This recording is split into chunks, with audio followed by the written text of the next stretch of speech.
భూమన కరుణాకర్ రెడ్డి కళ్ళు బైర్లు కమ్మి ఈరోజు తిరుమల తిరుపతి హిందూ మనోభావాలు దెబ్బతీసే విధంగా కలియుగ దైవం శ్రీ వెంకటేశ్వర స్వామి విషయంలో మీరు ఫస్ట్ నుంచి కూడా మీరు అవకతవకలు చేస్తూనే ఉన్నారు. లడ్డు అనేది హిందువులకి అన్నప్రసాదం. అది తిరుమల వెంకటేశ్వర స్వామి లడ్డు అంటే అది అన్నప్రసాదం. దాంట్లో కూడా మీరు కల్తీ నెయ్యి కలిపి హిందువుల మనోభావాలు దెబ్బతీసే విధంగా మీరు చర్యలు తీసుకున్నారు గతంలో.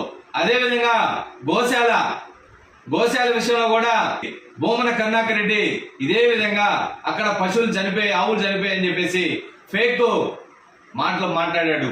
అంటే మీరు ఒకటే గుర్తుపెట్టుకోండి, వైఎస్ఆర్సీపీ నాయకులు మేము ఒకటే చెప్తా ఉన్నాం, 5 ఏళ్ళు మీకు ప్రజలు కావచ్చు దేవుడు కావచ్చు అవకాశం ఇచ్చాడు. ఈ 5 ఏళ్లలో తిరుమల తిరుపతి దేవస్థానంలో మీరు అమ్ముకున్నట్టు టికెట్లు ఎప్పుడు కూడా ఎవరు కూడా ఏ ప్రభుత్వాలు కూడా చేయలేదని చెప్పి మేము తెలియజేస్తా ఉన్నాం.